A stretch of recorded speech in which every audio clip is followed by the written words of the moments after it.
Press सेक्रेटरीका महासचिव press सेक्रेटरीका अध्यक्ष लगायत पदाधिकारी साथीहरू, हाम्रो पार्टी स्थायी कमिटीका सदस्य तथा प्रचार तथा प्रकाशन विभागका प्रमुखज्यू र सहभागी सम्पूर्ण पत्रकार मित्रहरू, आवाज सुन्दै हुनुहुन्छ? तपाईहरुको आवाज त्यता कम गर्नु। अहिले बढ्छ है। अहिले बढ्छ। कतिपय साथीहरू बढ्न मिल्छ भने चाहिँ बस्दिनुहोस् पनि है। सबभन्दा पहिले त म तपाईहरु सबैलाई आफ्नो तर्फबाट र पार्टी केन्द्रीय कमिटी नेकपा एमालेको तर्फबाट हार्दिक स्वागत गर्न चाहन्छु, अभिवादन व्यक्त गर्न चाहन्छु। यति बेला मुलुकको राष्ट्रिय राजनीति अत्यन्त अस्थिर, असामान्य र तरल अवस्थामा रहेको छ। खास गरी 23 र 24 गतेको घटनाले नेपाल राष्ट्रको जीवनमा असाधारण क्षति पुर्याएको छ। नेपाल राष्ट्रको मनोविज्ञानलाई नै त्यसले नकारात्मक असर पार्ने खालको काम भएको छ। नेपालका प्रमुख राजनीतिक दलहरू अत्यन्त जिम्मेवारीका साथ मुलुकलाई सामान्य अवस्थातर्फ फर्काउनका लागि आन्दोलनकारीहरूको भावनालाई समेत सम्बोधन गर्ने गरी संविधानभित्रबाट र प्रतिनिधि सभाभित्रैबाट समाधान खोज्न सकिन्छ भन्ने कुराको सकारात्मक सन्देश सम्माननीय राष्ट्रपति समक्ष प्रस्तुत गर्ने काम गरेका थिए। तर मुलुकको घटनाक्रम त्योभन्दा फरक ढङ्गले अगाडि बढ्यो। अहिले प्रधानमन्त्रीमा पूर्व प्रधान न्यायाधीश सुशीला कार्की नियुक्ति हुनुभएको छ र उहाँले प्रतिनिधि सभा विघटन गर्ने काम गर्नुभएको छ र फाल्गुन 21 गते सम्माननीय राष्ट्रपतिले दिएको कार्यादेश अन्तर्गत चुनाव गर्ने प्रतिबद्धता जनाइराख्नु भएको छ।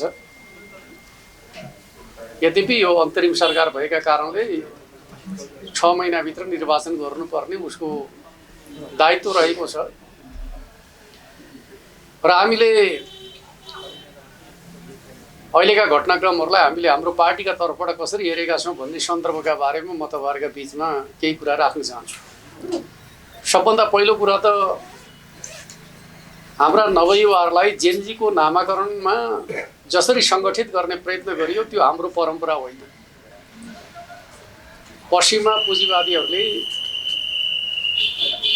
आफूसँग असहमत रहेको सत्तालाई कमजोर बनाउनका लागि डीप स्टेटको अवधारणा अन्तर्गत विश्वव्यापी रूपमा डीप स्टेटको प्लान अन्तर्गत कलर रिभोल्युसन गर्ने प्रयोजनका लागि नयाँ पुस्तालाई तिमी आमभन्दा फरक छौ भन्ने प्रकारको एउटा नियोजित मनोविज्ञान तयार गर्ने काम गरियो र जेनजीका नाममा तिमीहरू पुरानो पुस्ताभन्दा फरक हौ, भिन्न हौ, तिमीहरूको मनोविज्ञान भिन्न छ, पुरानो पुस्ताले तिमीहरूको मनोविज्ञान बुझ्न सक्दैन भन्ने प्रकारको भाष्य निर्माण गरिकन नयाँ पुस्तालाई आफ्नो स्वार्थका लागि प्रयोग गर्ने खालको एउटा रणनीतिको प्रयोग गरियो, जसका कारणले गर्दाखेरि नेपाल अहिले असामान्य अवस्थातर्फ प्रवेश गरेको छ।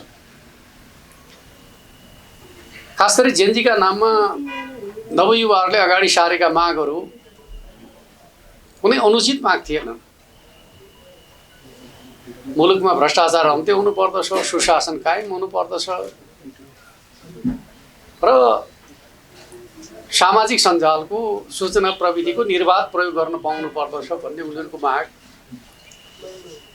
जायज माग हो र त्यो कुनै अनुचित माग हो भन्ने हामी ठान्दैनौँ र त्यो सरकारले पुरा गर्न नसक्ने कुरा पनि होइन। तर तपाईँ हामीले के कुरा बुझ्नु पर्दछ भन्दाखेरि उनीहरूले राखेका मागहरू सरकार समक्ष प्रस्तुत नै भएन।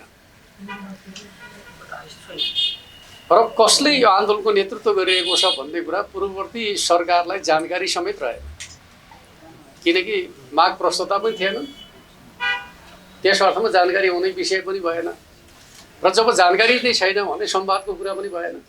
अहिले जस्तो प्रकारको भाष्य खडा गर्न खोजिँदैछ, यति सामान्य कुरामा पनि सरकारले किन चासो राखेन?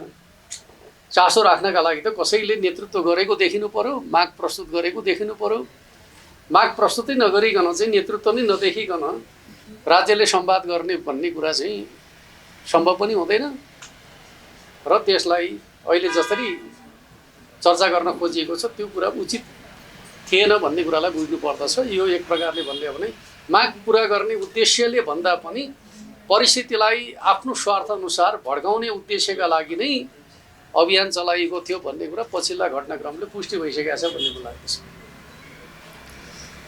खास गरी सरकारले बुझ्न नसकेको कुरा कति मात्रै हो त भन्दाखेरि नेपालमा सोसल मिडियाको र सूचना प्रविधिको दुरुपयोगलाई नियन्त्रण गर्नुपर्दछ भन्ने कुरा आवश्यक कुरा थियो, किनकि सूचना प्रविधिको दुरुपयोगका माध्यमबाट गम्भीर हानि नोक्सानी पुर्याउन सक्ने अवस्था रहन्थ्यो। त्यस अर्थमा राज्यले निरन्तर रूपमा चाहिँ सूचना प्रविधिको सही प्रयोग होस् भन्ने चाहना राख्यो र त्यो चाहना अन्तर्गत कानुन निर्माणको प्रक्रिया पनि अगाडि बढायो र सर्वोच्च अदालत स्वयं आफैले पनि सूचना प्रविधिको प्रयोगका सन्दर्भका बारेमा नियमन गर्नुपर्दछ भन्ने कुराको फैसला गरिसकेपछि सरकारले के कुरा ठान्यो त भन्दाखेरि यो अब उपयुक्त मौका हो भन्ने अर्थमा सूचना प्रविधिको नियमनका सन्दर्भमा जुन स्टेप अगाडि बढायो त्यो स्टेप र हाम्रा युवाहरूमा सूचना प्रविधिको प्रयोगका सन्दर्भमा बसिसकेको लतका बीचमा चाहिँ तादामेता मिलेन। अर्थात् हाम्रा युवाहरू सूचना प्रविधिमा यति ज्यादा लत बसिसकेको अवस्था रहेछ कि उनीहरू सूचना प्रविधि बिना चाहिँ बरु भात छोड्न सक्ने, परिवार छोड्न सक्ने, तर मोबाइल छोड्न नसक्ने तहको लतमा भएका युवाहरूलाई गलत तत्त्वहरूले भड्काउने कुरामा सफलता हासिल गरे।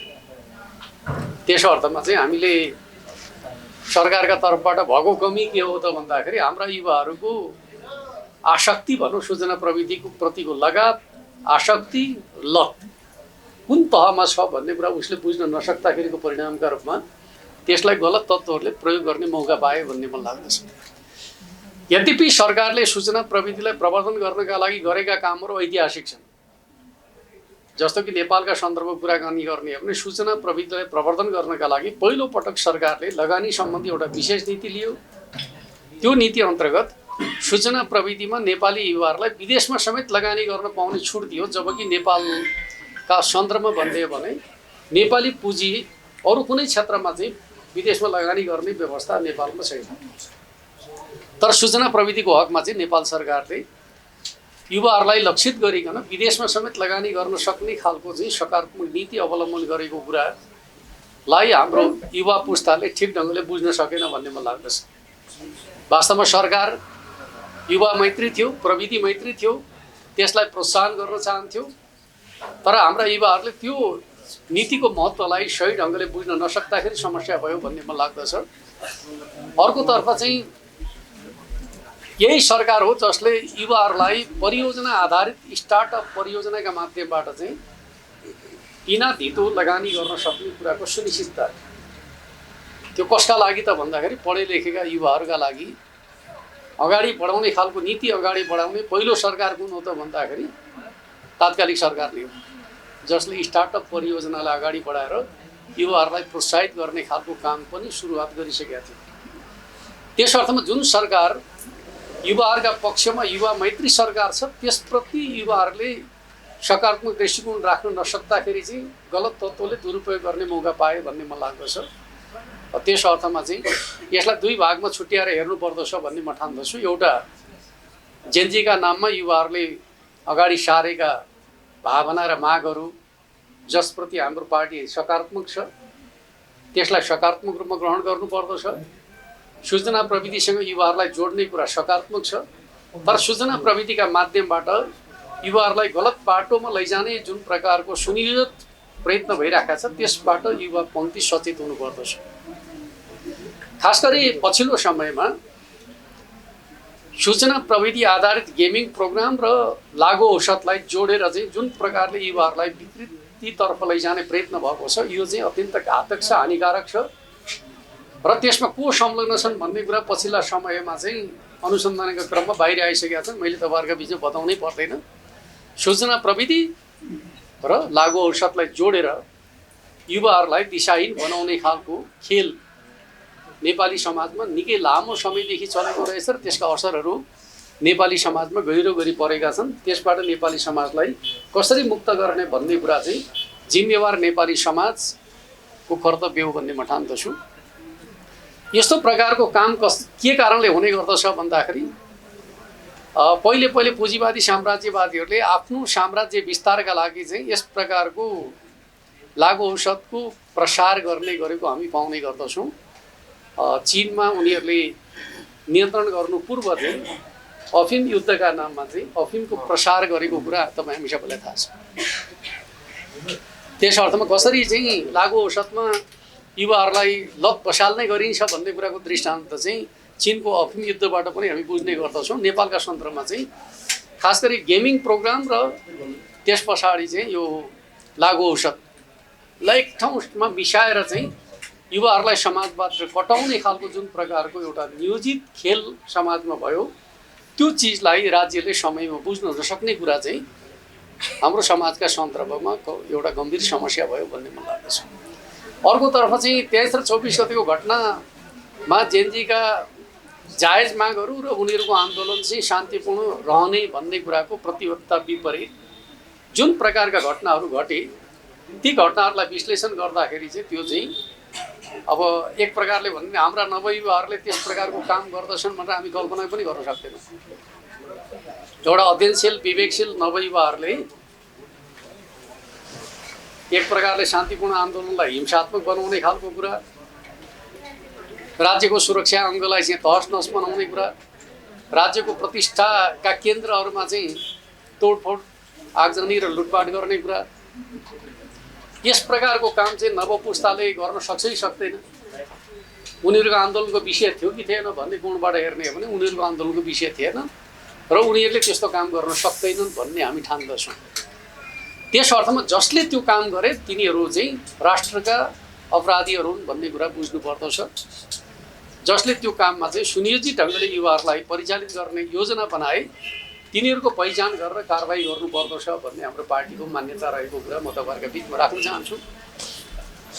तर अहिलेको सरकार अपराध र आन्दोलनलाई छुट्याउने कुरामा पूर्णतः असफल छ। त्यस अर्थमा हामीले बारम्बार के भन्दै आएका छौँ भन्दाखेरि आन्दोलनलाई सम्बोधन गर्न सकिन्छ तर अपराधलाई दण्डित गर्नुपर्दछ। आन्दोलन र अपराधलाई छ्यासमिस पार्ने खालको कुरा चाहिँ उचित कुरा होइन। त्यस अर्थमा हामीले के भनेका छौँ भन्दाखेरि दुवै दिनको घटनाका सन्दर्भमा स्वतन्त्र निष्पक्ष छानबिन हुनुपर्दछ भन्ने हाम्रो पार्टीको मत हो, मान्यता हो। तर सरकारले बनाएको आयोगका सन्दर्भका बारेमा हाम्रो दृष्टिकोण के हो त भने आयोगमा रहेका सदस्यले पहिले नै सार्वजनिक रूपमा आफ्नो मत प्रकट गरिसकेका छ। जसले आफ्नो मत सार्वजनिक रूपमा प्रकट गरिसकेका छ उसले निष्पक्ष रूपमा अनुसन्धान गर्न र निष्पक्ष निष्कर्ष निकाल्न सक्छ कि सक्दैन भन्दाखेरि सक्दैन। त्यस अर्थमा हामीले भनेका थियौँ यस्ता तथ्यहरू बाहिर आइसकेपछि आयोगको अध्यक्ष स्वयं आफै नैतिक रूपमा त्यसबाट अलग हुनुपर्दथ्यो। यदि उहाँ साँच्चै न्यायिक मान्यताका पक्षमा हुनुहुन्छ भने आफूबाट त्यो काम हुन नसक्ने ठान्नु पर्दथ्यो। किनकि हामी देख्ने गर्दछौँ आफ्नो स्वार्थ जोडिएका ठाउँहरूमा न्यायाधीशहरूको बेन्च पर्यो भने उहाँहरू अलग भएर चाहिँ फैसलाबाट आफूलाई अलग गर्ने परम्परा छ, न्यायिक परम्परा छ। तर अहिलेको आयोगको अध्यक्ष यस्ता प्रश्न उठिरहँदाखेरि पनि आफूलाई त्यसबाट अलग गर्ने काम गर्नुभएको छैन। त्यस अर्थमा उहाँ न्यायिक परम्पराभन्दा विपरीत हुनुहुन्छ भन्ने कुरा देखिन्छ। त्यस्तो अवस्थामा सरकार स्वयं आफूले गरेको काममा निष्पक्षता सुनिश्चित गर्नका लागि कहिलेकाहीँ कस्तो हुन्छ भन्दाखेरि निष्पक्ष भएर मात्रै पुग्दैन, निष्पक्ष देखिनु पनि पर्दछ। अहिलेको आयोगको काम कारबाही जतिसुकै निष्पक्ष भए पनि त्यो निष्पक्ष देखिँदैन। किनकि उहाँहरू पहिले नै फैसला गरिसक्नु भएको छ, आफ्ना निष्कर्ष सुनाइसक्नु भएको छ। त्यस्तो अवस्थामा चाहिँ निष्पक्ष हुनु र निष्पक्ष देखिनु दुवै आवश्यक हुन्छ। त्यसका लागि नयाँ आयोग गठन हुनुपर्दछ भन्ने हाम्रो पार्टीको मान्यता रहेको कुरा म तपाईँहरूको बिचमा राख्न चाहन्छु। अर्कोतर्फ चाहिँ यसपटकको घटनामा सबभन्दा ज्यादा प्रहार को माथि भयो भन्दाखेरि पहिलो प्रहार नेपाल प्रहरीमाथि भयो र म तपाईँहरूलाई सुनाउन चाहन्छु नेपाल प्रहरीको सामर्थ्य, लाखौँको भिड व्यवस्थापन गर्ने सामर्थ्य नेपाल प्रहरीको सामर्थ्य हो। हामी अनेकौँ आन्दोलनमा नेतृत्व गरेका छौँ। नेपाल प्रहरीसँग ठुला ठुला भिडन्तमा हामी संलग्न पनि भएका छौँ। नेपाल प्रहरीले भिड व्यवस्थापनका लागि बल प्रयोग गरे पनि हामी अनुभूति गरेका छौँ, भोगेका पनि छौँ। तर नेपाल प्रहरीले भिड व्यवस्थापन गर्नका लागि प्रयोग गरिएका विधिहरू चाहिँ 13 गतेको बानेश्वरको घटनामा प्रयोग गरेको देखिँदैन। 23 गतेको घटनामा प्रयोग गरेको देखिँदैन। त्यस अर्थमा चाहिँ यो अलिकति रहस्यात्मक छ कि नेपाल प्रहरीले चाहिँ लाखौँको भिड व्यवस्थापन गर्ने क्षमता भएको नेपाल प्रहरीले 10-15 हजारको जुलुस व्यवस्थापन गर्न नसक्ने हुन्छ। त्यस अर्थमा स्वयं प्रधानमन्त्री पनि आश्चर्यचकित हुनुभयो 23 गतेको घटनाका सन्दर्भमा। उहाँले तत्काल मन्त्री परिषदको बैठकमा आपत्ति प्रकट गर्नुभयो, के कति कारणले यस्तो घटना घट्यो भनेर भन्नुभयो। सुरक्षा परिषदको बैठकमा समेत उहाँले त्यो विषयमा चासो राखेर चाहिँ के कारणले यस्तो भयो भन्ने कुराको जिज्ञासा राख्नुभएको छ। त्यति मात्रै होइन कि उहाँले त्यसको निष्पक्ष अनुसन्धान गर्नुपर्ने आवश्यकता महसुस गरिकन मन्त्री परिषदको बैठकबाट निर्णय गराउनु भएको छ। त्यस अर्थमा अहिले जुन प्रकारले प्रश्न गरिएको छ, एक प्रकारले भने तात्कालिक नेतृत्वलाई जिम्मेवार र दोषी बनाउनका लागि प्रश्न गरिएको छ। हाम्रो त उल्टै भनाइ के छ भन्दाखेरि यो नेपाल प्रहरीको परम्परागत सामर्थ्यभन्दा बाहिर बल प्रयोग गरिएको कुरा नै षड्यन्त्रको विषय छ। त्यस अर्थमा त्यो षड्यन्त्रको खोजी हुनुपर्दछ भन्ने हाम्रो पार्टीको मान्यता हो। त्यस अर्थमा हामीले सुरुदेखि नै यो दृष्टिकोण राख्दै आएको कुरा म तपाईँहरूको बिचमा राख्न चाहन्छु। अर्कोतर्फ अहिले आएर हामीले कसैलाई आरोप लगाएको होइन। म तपाईँलाई केही कुरा बताउन चाहन्छु। 9 केन्द्रीय कमिटीको बैठकमा हामीले अन्तर्पार्टी निर्देशनका माध्यमबाट एउटा विषय सार्वजनिक गरेका थियौँ।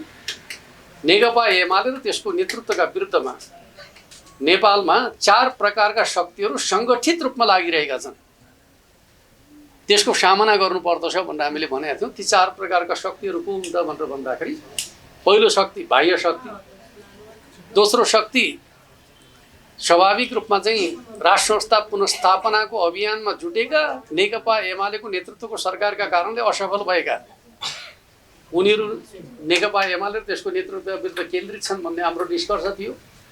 तेस्रो शक्ति म्याजिक नम्बर भन्दै 32 नम्बर चाहिँ निर्णायक नम्बर भनेर चाहिँ हौसिएका, तर चाहिँ 2वटा प्रमुख पार्टी मिलिसकेपछि अवसरबाट वञ्चित भएकाहरू चाहिँ नेकपा एमालेको नेतृत्वका विरुद्धमा नियोजित ढङ्गले परिचालित छन् भन्ने कुरा गरेका थियौँ।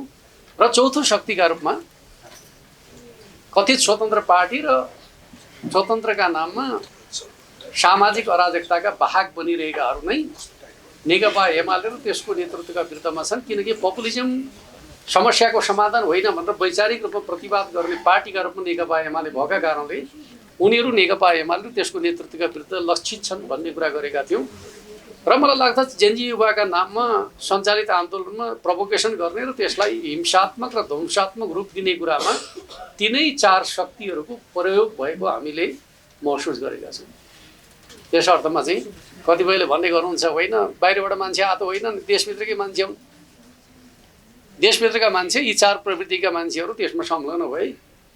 त्यस अर्थमा नेपालको इतिहासमा अत्यन्त दुःखद र असाधारण क्षति पुर्याउने घटना भयो भन्ने मलाई लाग्दछ। र म तपाईँलाई अर्को एउटा कुरा पनि बताउन चाहन्छु। त्यो कुरा के हो त भन्दाखेरि नेपालको इतिहासमा ठुल्ठुला राजनैतिक आन्दोलनहरू भएका छन्। 104 वर्ष लामो जहानिया राणा शासनका विरुद्ध मुक्ति सेनाले शस्त्र विद्रोह गरेको थियो र थुप्रै मोर्चामा उनीहरूले सफलता हासिल गरेका थिए। तर आफूले सफलता हासिल गर्दाखेरि पनि उनीहरूले प्रतिशोधात्मक कारबाही गरेनन्, सार्वजनिक सम्पत्तिमा क्षति पुर्याउने काम गरे। आगजनी गर्ने, तोडफोड गर्ने, लुटपाट गर्ने काम चाहिँ गरेनन् भन्दाखेरि गरेनन्। 46 सालमा लाखौँ जनता सडकमा उत्रे। यस प्रकारको तोडफोड आगजनी भयो कि भएन भन्दाखेरि केही पनि भएन। जम्माजम्मी एउटा काठमाडौँ रत्न पार्कको अञ्चलाधीश कार्यालय आगो लगाइयो, त्यो पनि सम्बन्धित व्यक्तिहरूले नै आगो लगाएको आशंका गरियो, आन्दोलनकारीका तर्फबाट होइन। 62-63 को आन्दोलनमा जहाँ देशव्यापी रूपमा जनताले विशाल प्रदर्शन गरे, लाखौँ लाख जनता सडकमा आए, त्यस क्रममा यसरी सार्वजनिक र व्यक्तिगत सम्पत्तिमाथि क्षति पुर्याउने काम भयो कि भएन भन्दा त्यहाँ पनि भएन। अर्कोतर्फ तपाईँ हामीले बुझ्नु के पर्दछ भन्दाखेरि नेपालको राजनीतिक आन्दोलनमा एउटा पक्ष सफल भने अर्को पक्ष पराजित भइसकेपछिको सङ्क्रमणकालीन राजनीतिमा सदैव के हुने गरेका छ भन्दाखेरि रिकन्सिलिएसनको सिद्धान्तको प्रयोग हुने गरेका छ। 7 साल पछाडि तात्कालिक राणा प्रधानमन्त्रीलाई नै अन्तरिम सरकारको प्रधानमन्त्री बनाएर दुवै पक्ष सरकारमा सामेल भएर अन्तरिम सरकार सञ्चालन गरिएको थियो। 46 सालमा 3 पक्षका बीचमा, राजा, काङ्ग्रेस र वाम मोर्चाका बीचमा संयुक्त सरकार गठन भएको थियो। 62-63 पछि 10 वर्ष लामो शस्त्र सङ्घर्ष गरेको माओवादीलाई शान्ति प्रक्रियामा ल्याएर उनीहरूको सहभागितामा नेपालको सङ्क्रमणकालीन राजनीतिलाई व्यवस्थापन गर्ने काम भएको थियो। तर अहिले 2 दिनको आन्दोलनमा जहाँ नेताको हो भन्ने कुराको ठेगान पनि छैन। अहिले प्रधानमन्त्री स्वयं आफै भन्दै हुनुहुन्छ जेनजीका नाममा को नेता मैले पनि बुझ्दिनँ भनेर प्रधानमन्त्री आफै भन्दै हुनुहुन्छ। तर जेनजीका नाममा बनेको सरकार रिकन्सिलिएसनको सिद्धान्तका विपरीत एक्लै अगाडि बढ्न खोजिरहेका छ। यो नेपाली परम्परा विपरीत छ भन्ने कुरालाई हामीले बुझ्नुपर्दछ। वास्तवमा हामी हाम्रो परम्परालाई अस्वीकार गरेर अगाडि बढ्न सक्दछौँ भने त्यो चाहिँ सफल हुन कठिन हुन्छ। नेपालको इतिहासमा जति पनि अन्तरिम सरकार भएका छन् प्राय सबै अन्तरिम सरकारहरू सफल भएका छन्। अहिलेको अन्तरिम सरकार सफल हुने दिशातर्फ अगाडि बढेको अनुभूति हामीलाई भएको छ, किनकि उसले रिकन्सिलिएसनको सिद्धान्त अन्तर्गत आफूलाई प्रस्तुत गरेकै छैन। त्यसमाथि यस्तो आन्दोलन जुन आन्दोलनको चरित्र चाहिँ आन्दोलन कम अपराध ज्यादा देखिन्छ। एक प्रकारले हाम्रो पार्टीले भनेको छ यो 23 र 24 गतिको घटना पछाडि मुलुक अग्रगमनमा होइन पश्चगमनतिर, एक प्रकारले प्रतिगमनतर्फ उन्मुख छ। जनताले लामो सङ्घर्षबाट प्राप्त गरेको सार्वभौम सत्ता आधारित संविधान एक प्रकारले भन्नुहुन्छ भने घाइते भएको छ। जनताबाट निर्वाचित जनप्रतिनिधि अङ्ग प्रतिनिधि सभा विघटन भएको छ। यो दुवै काम हाम्रो पार्टीको विश्लेषणमा भन्नुहुन्छ भने असंवैधानिक छ। यस्तो अवस्थामा मुलुकलाई लोकतन्त्रतर्फ, संविधानतर्फ, जनसार्वभौम सत्तातर्फ फर्काउनु पर्ने आवश्यकता छ। त्यसका लागि स्वाभाविक रूपमा अहिले सर्वोच्च अदालतमा सरकार र प्रतिनिधि सभा विघटनका विपक्षमा मुद्दाहरू परेका छन्। त्यहाँ छलफलको प्रक्रिया जारी छ। हामी के ठान्दछौँ भन्दाखेरि सर्वोच्च अदालतका विगतका नजिरका आधारमा कतिसम्म भन्दाखेरि जनताबाट निर्वाचित बहुमत प्राप्त सरकारले विघटन गर्दाखेरि पनि विघटन गर्न पाइँदैन भन्ने सर्वोच्च अदालतले जनताले चिन्दै नचिनेको, प्रतिनिधि सभाले नचिनेको, संविधानले नचिनेको सरकारले गरेको विघटनलाई सदर गर्ला भन्ने हामी ठान्दैनौँ। त्यस अर्थमा यो सरकार सबभन्दा पहिले त संवैधानिक परीक्षणबाट उत्रेपछि मात्रै अन्य कार्यभारहरू पुरा गर्न सक्दछ। संवैधानिक परीक्षणमा यो सरकार खरो साबित हुन सम्भव छैन भन्ने हाम्रो पार्टीको मान्यता रहेको कुरा म तपाईँहरूको बिचमा राख्न चाहन्छु। अर्कोतर्फ कार्यदेश अन्तर्गत यो सरकार सफल हुनका लागि गर्नुपर्ने काम यसले गरेका छ कि छैन भन्ने प्रश्न महत्त्वपूर्ण प्रश्न हो। कार्यदेश अन्तर्गतको कुराकानी गर्नुहुन्छ भने 6 महिनाभित्र निर्वाचन गर्नका लागि सबभन्दा पहिलो शर्त के हो त भन्दाखेरि लोकतान्त्रिक राजनीतिक वातावरण निर्माण गर्ने कुरा, राजनीतिक दलहरूले निर्वाध ढङ्गले गतिविधि गर्न पाउने अधिकारको सुनिश्चितता कुनै पनि निर्वाचनका लागि अपरिहार्य विषय हो। यो विषयलाई आधार बनाएर विश्लेषण गर्ने हो भने अहिलेको सरकारले त्यो वातावरण प्रदान गर्न सकेका छ कि छैन भन्दाखेरि गर्न सकेका छैन। भर्खर त राजनीतिक दलसँग संवाद गर्न खोज्दैछ भनेपछि त्यो वातावरणको सुनिश्चितता त हुन सकेका छैन। अर्कोतर्फ जनताको रोजाइको पहिलो पार्टी नेकपा एमाले अध्यक्षका सन्दर्भका बारेमा स्थान हद कायम राखेर चुनाव गर्ने कुरा चाहिँ यो सरकारको एक प्रकारले भने काल्पनिक कुरा हो जस्तो लाग्दछ।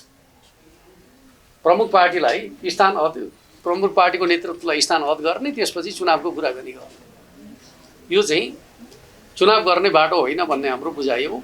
त्यस अर्थमा हामीले के भनेका छौँ भन्दाखेरि स्थान हद गर्ने, त्यस पछाडि चाहिँ पासपोर्ट रोका गर्ने जस्ता कामहरू चाहिँ सर्वाधिक अनुचित काम हुन्। यसलाई सरकारले तत्काल फिर्ता लिनुपर्दछ भन्ने हाम्रो मान्यता हो।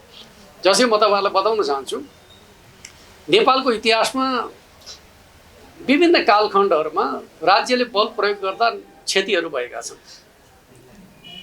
त्यो क्षतिको जिम्मेवारी प्रधानमन्त्रीलाई लगाउने खालको कुरा, दोष थोपार्ने खालको कुरा इतिहासमा कुनै बिन्दुमा भएको छ? जबकि हाम्रो यहाँ कुनै निरङ्कुश शासन व्यवस्था अन्तर्गत त छैनौँ, लोकतान्त्रिक शासनमा छौँ। लोकतान्त्रिक शासन व्यवस्थाभित्र बल प्रयोगको अधिकार कसलाई दिएको छ, उसले बल प्रयोग गर्दछ। बल प्रयोगको अधिकार भनेको प्रधानमन्त्रीले प्रयोग गर्दछ भन्ने खालको भाष्य निर्माण गर्न खोज्ने कुरा चाहिँ उचित कुरा होइन।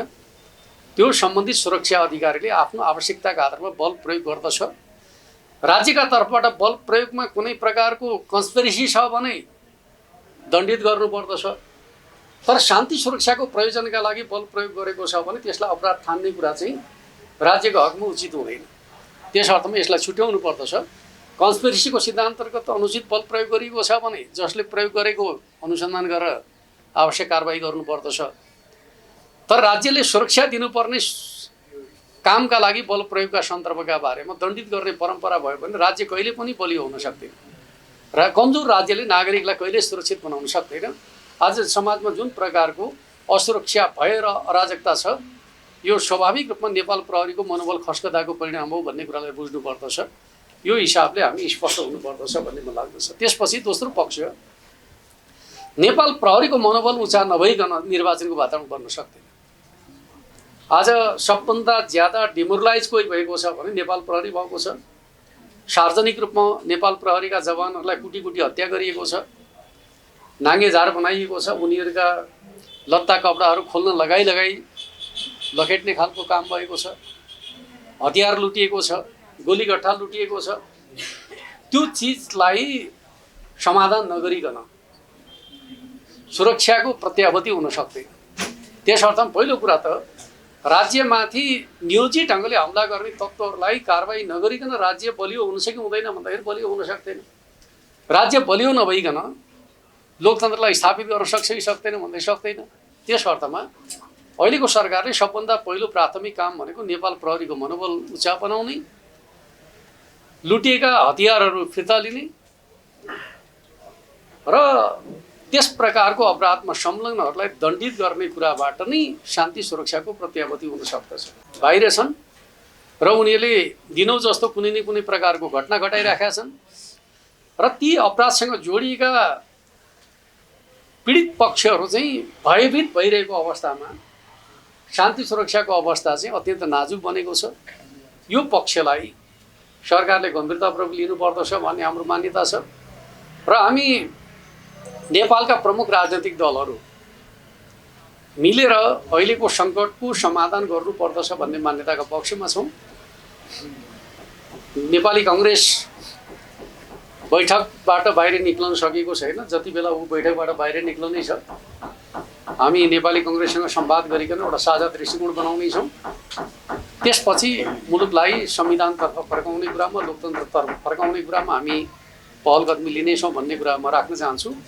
र अर्को एउटा विषय चाहिँ हामी मङ्सिर 27, 28 र 29 गते हाम्रो पार्टीको 11औं राष्ट्रिय महाधिवेशनको आयोजना गर्दैछौँ र हामी हाम्रो पार्टीका तर्फबाट अहिले जुन प्रकारले एउटा भाष्य निर्माण गर्न खोजिएको छ, जनता चाहिँ प्रमुख दलहरूबाट अलग भइसके भन्ने जुन भाष्य निर्माण गर्न खोजिएको छ त्यो गलत हो भन्ने कुरा साबित गर्ने हिसाबले 22 गते हामी देशैभरि सबै वडाहरूमा एकसाथ वडा स्तरीय जनसभाहरू आयोजना गर्दैछौँ, जनभेलाहरू आयोजना गर्दैछौँ। 25 गते हामी पालिकामा जनर्यालीहरू आयोजना गर्दैछौँ। 29 गते हामी जिल्लामा जनसभा आयोजना गर्दैछौँ। काठमाडौँ उपत्यकाको हकमा हामी 6 गते उपत्यका स्तरीय र्याली तथा सभाको आयोजना गर्दैछौँ र म तपाईँहरू सबैलाई सुनाउन चाहन्छु 27 गतेका दिन नेपालको इतिहासकै सर्वाधिक ठुलो जनसभा हामी काठमाडौँमा आयोजना गर्दैछौँ र हामी देखाउन चाहन्छौँ जनता कसका साथमा छ। यो जनता कहिले पनि हिंसाको साथमा, अराजकताको साथमा, लुटपाटको साथमा हुन सक्दैन। त्यो कुरालाई बुझ्नु जरुरी छ। अर्कोतर्फ हामी के कुरा बताउन चाहन्छौँ भने आज जेनजी भर्सेस समाजलाई विभाजित गर्ने कोसिस गरिएको छ। यो पूर्णतः गलत कुरा हो। जेनजी एउटा उमेर समूह हो, पश्चिमाहरूले गरिदिएको नामाकरण हो। नवयुवाहरू हरेक राजनीतिक आन्दोलनसँग जोडिएका छन् र नेपाली समाजका हिसाबले भन्नुहुन्छ भने त्यो नवपुस्ताको सबभन्दा ठुलो हिस्सा नेकपा एमालेसँगै हुनेछ। त्यसमा कुनै प्रकारको सन्देह राख्नुपर्ने विषय छैन। अहिले पनि नेकपा एमालेसँग पर्याप्त मात्रामा नवपुस्ताहरू छ र भविष्यमा पनि त्यो कायम रहनेछ भन्ने कुरा म तपाईँहरूको बिचमा राख्न चाहन्छु। किनकि हामीले सबभन्दा ज्यादा युवाहरूका लागि काम गरेको पार्टी नै नेकपा एमाले। त्यस अर्थमा नेकपा एमालेसँग नयाँ पुस्ता चाहिँ छैन भन्ने जुन भाष्य खडा गर्न खोजिएको छ त्यो गलत कुरा हो र हामी त्यो कुरालाई निकै छिटो स्थापित गर्न चाहन्छौँ र यसपटकको महाधिवेशनका माध्यमबाट हामीले नवयुवाहरूको पनि क्लस्टर तय गरिकन चाहिँ पार्टी निर्माण गर्ने खालको सोच अगाडि बढाएका छौँ। हाम्रो पार्टीको मान्यता के हो त भन्दाखेरि यो पार्टी 3 पुस्ताको संयोजन हो। हामीले हरदम 3 पुस्ताको संयोजनका माध्यमबाट राजनीतिको नेतृत्व गर्दै आएका छौँ। यो नै सही बाटो हो भन्ने हाम्रो मान्यता रहेको कुरा म तपाईँहरूका बिचमा राख्न चाहन्छु। र 23 र 24 गतेको घटना एक प्रकारले आकस्मिक, अस्वाभाविक, विनाशकारी भुइँचालो जस्तो भयो। प्राकृतिक विपदा जस्तो। नेताहरू धेरै जसो सुरक्षा निकायको क्याम्पमा गएर बस्नु। अब नेपाली कांग्रेसका सभापति आन्दोलनका क्रममा घाइते हुनु, उपचारको क्रममा रहनु। त्यस अर्थमा चाहिँ अब घटनाक्रमहरू कसरी अगाडि बढ्दछ भन्ने कुरामा एक प्रकारले सुरक्षा निकायले स्थिति सम्हाल्न सक्दिन भन्दा चाहिँ पछि हटेको अवस्था। एक प्रकारले राज्यविहीनताको स्थिति मुलुकमा उत्पन्न भएपछि व्यक्तिका मनमा अनेक प्रकारका प्रश्नहरू, आशंकाहरू, दृष्टिकोणहरू बन्नु स्वाभाविक। तपाईहरुले जुन प्रतिक्रिया विभिन्न नेताका लिएर चाहिँ फरक धारणा, अन्तर्विरोध आदि इत्यादि भन्दै गर्नुहुन्छ, ठुलो घटना घटिसकेपछि यसलाई स्वाभाविक ठान्नु पर्छ। तर जब संस्थाहरू छलफल गर्दै जान्छन् उनीहरूले विचारलाई केन्द्रीकृत गर्दै जान्छन्। त्यसमा नेकपा एमाले अरू पार्टीको तुलनामा चाहिँ अगाडि गयो। तर अरू पार्टी पनि त फेरि आफ्नो विचारलाई त व्यवस्थित गर्ने प्रक्रियामै छन् र खास गरी नेपाली कांग्रेस सभापति गम्भीर घाइते भएको, उहाँ उपचारमा जानु भएको कारणले गर्दाखेरि उसले आफ्नो निष्कर्षहरूलाई अझै सार्वजनिक गर्न सकिरहेको छैन। उहाँ फर्किएपछि एउटा निष्कर्षमा पुग्ला वा पार्टी आफैले पनि कुनै निष्कर्ष निकाल्ला उहाँको अनुपस्थितिमा। त्यसपछि तपाईहरुले अपेक्षा गरे अनुसार हामी अनौपचारिक छलफलमै छौँ, फेरि चाहिँ छलफलभन्दा बाहिर छौँ भन्ने होइन।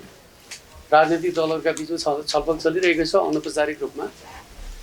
हामी एउटा बिन्दुमा पुगेर चाहिँ पार्टीहरूका बिचमा, खास गरी लोकतान्त्रिक पार्टीहरूका बिचमा एउटा साझा धारणा बनाएरै अगाडि बढ्छौँ। त्यस अर्थमा चाहिँ हामी त्यो मान्यताका पक्षमा छौँ र त्यही हिसाबले अगाडि बढ्दछौँ भन्ने कुरा म राख्न चाहन्छु। अर्को अब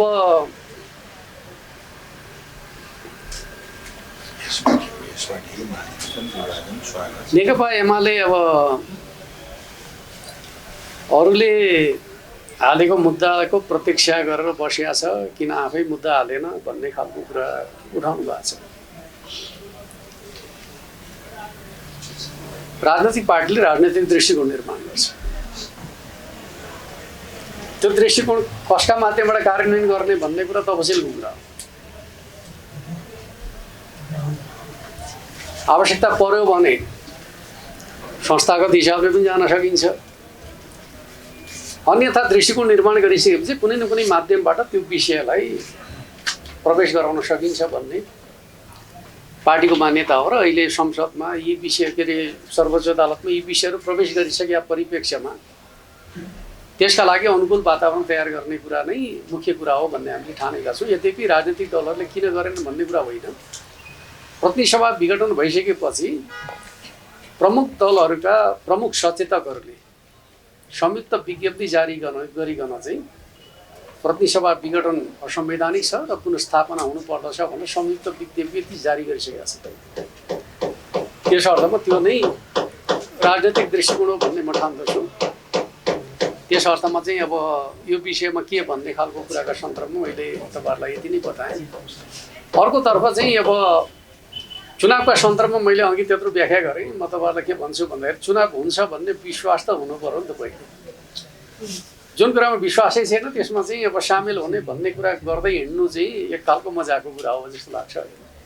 पहिले त चुनाव हुन्छ भन्ने विश्वास हुनु पर्यो। विश्वासको वातावरणै बनिएको छैन नि त। जुन कुरामा वातावरणै बनिएको छैन त्यो कुरामा चाहिँ भन्दै हिँड्नु भने मजाको विषय मात्रै हो भन्ने मलाई लाग्दछ। सबभन्दा पहिले त चुनाव हुन्छ भन्ने कुराको विश्वसनीय आधार चाहिँ महसुस गर्नु पर्यो। हाम्रो पार्टीले गरेको छैन। तपाईँहरूलाई मैले यति मात्रै भन्छु। तर नेकपा एमाले पार्टी चुनावबाट भाग्ने पार्टी त होइन फेरि, किनकि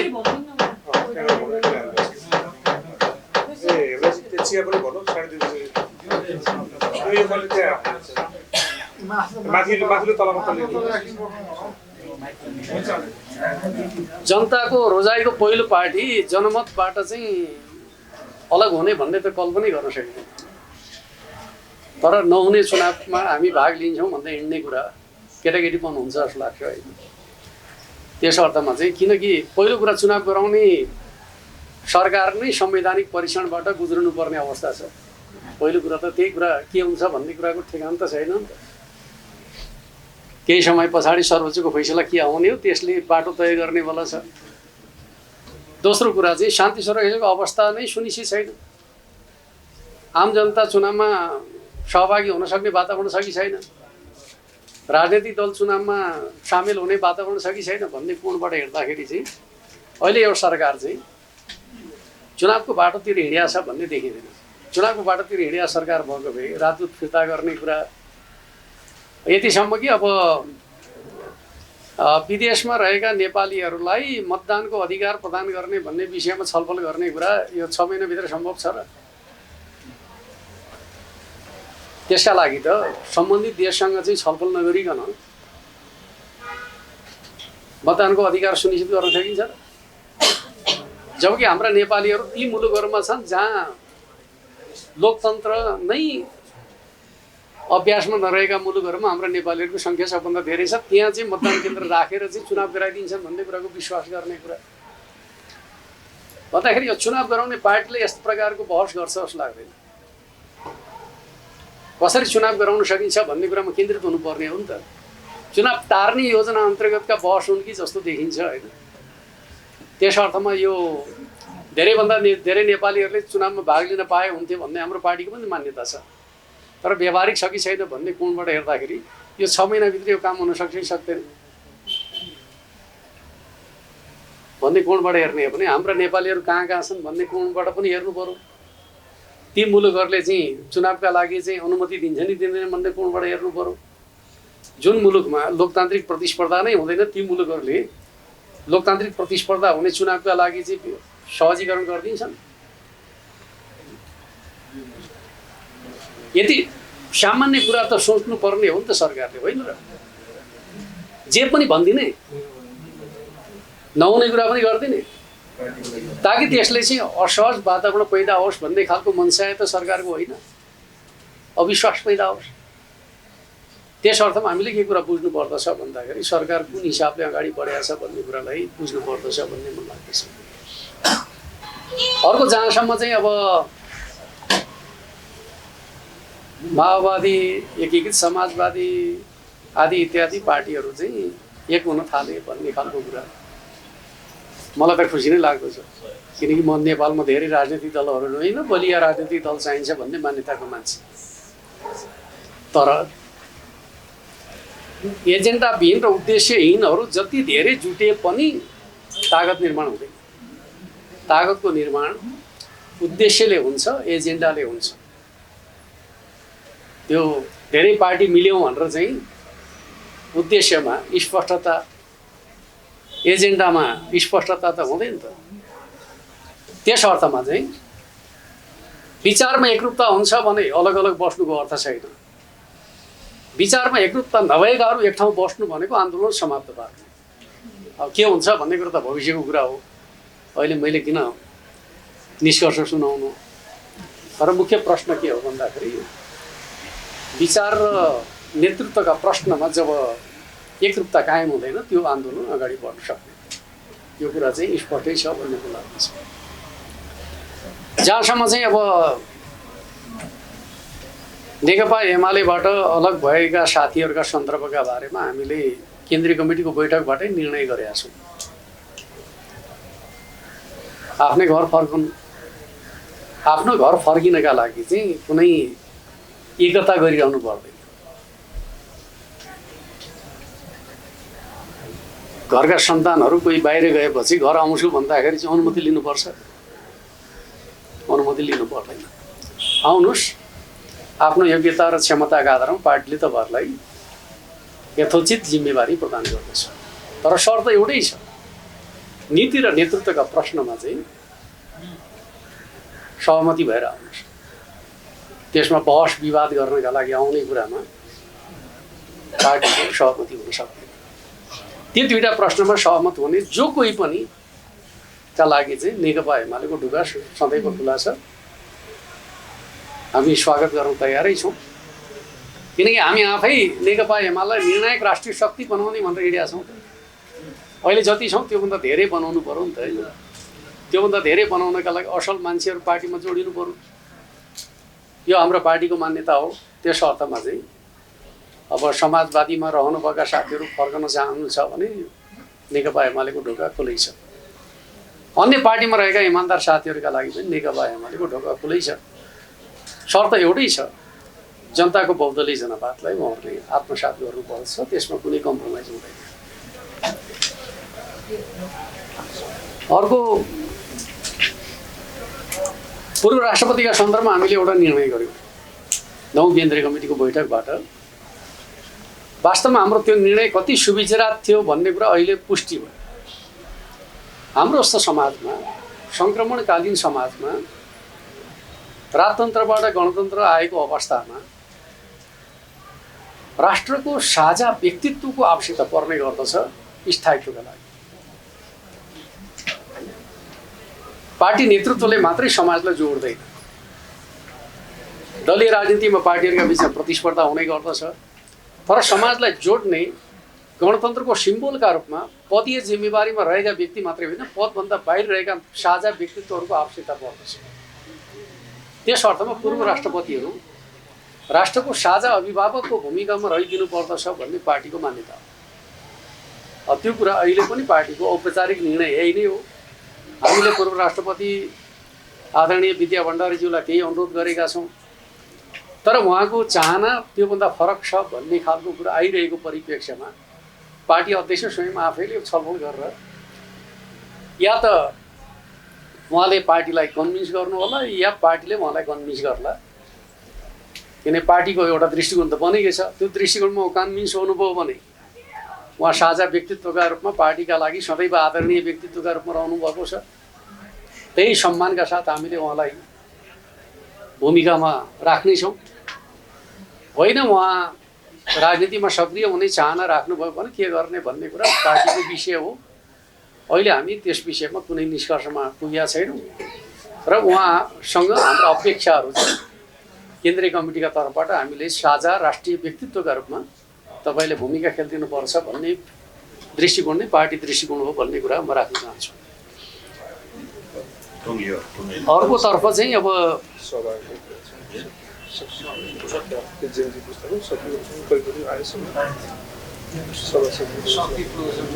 अर्को एउटा चाहिँ अब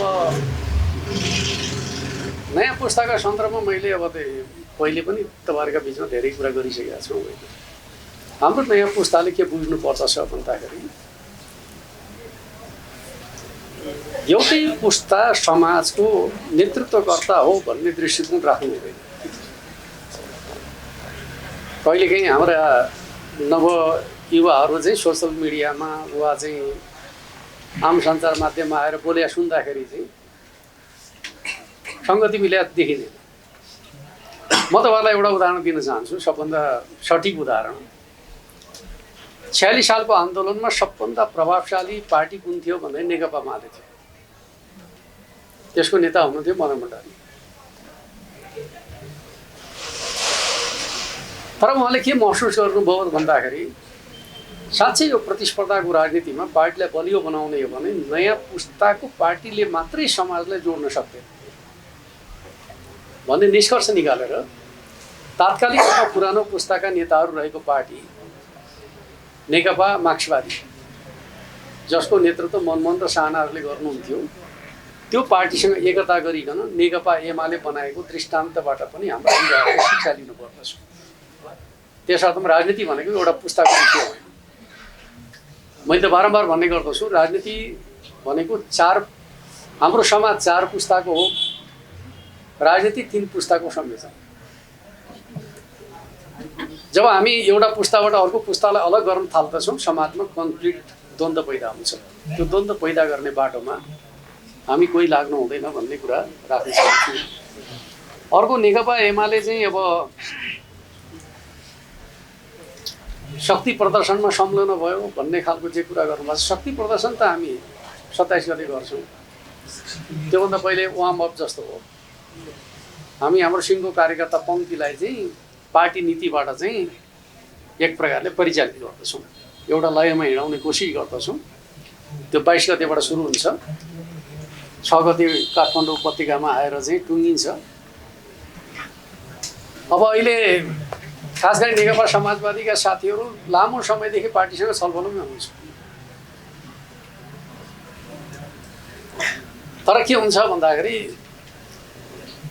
एउटा निर्वाचनमा संलग्न भएको पार्टी र निर्वाचनका विभिन्न तहमा निर्वाचित भएको पार्टीले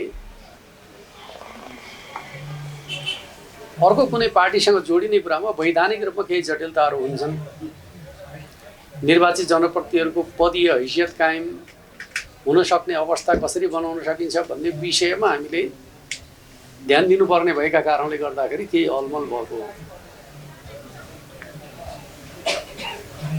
अब प्रतिनिधि सभा नै विघटन भएको अवस्थामा प्रतिनिधि सभाका सदस्यहरूका लागि त कुनै समस्या भएन। तर प्रदेश सभा र स्थानीय तहका सन्दर्भमा केही जटिलताहरू छन्। त्यो तहमा रहनुभएका साथीहरूको चाहना के हुन्छ त भन्दाखेरि वैधानिक हिसाबले नै जोडिन पाए हुन्थ्यो भन्ने खालका चाहनाहरू चाहिँ हुने गर्दछन्। त्यो स्वाभाविक पनि हो। अहिले त्यहाँभित्र चाहिँ एक प्रकारको ध्रुवीकरणको प्रक्रिया सुरु भएको छ। अब त्यो कुन रूपमा अगाडि बढ्दछ हामी त्यसको प्रतीक्षा गरिरहेका छौँ, उहाँहरूसँग संवादमै छौँ। अघि मैले भनिहालेँ, आफ्नो घर फर्कनका लागि अनुमति पनि चाहिँदैन, समय पनि पर्खिनु पर्दैन।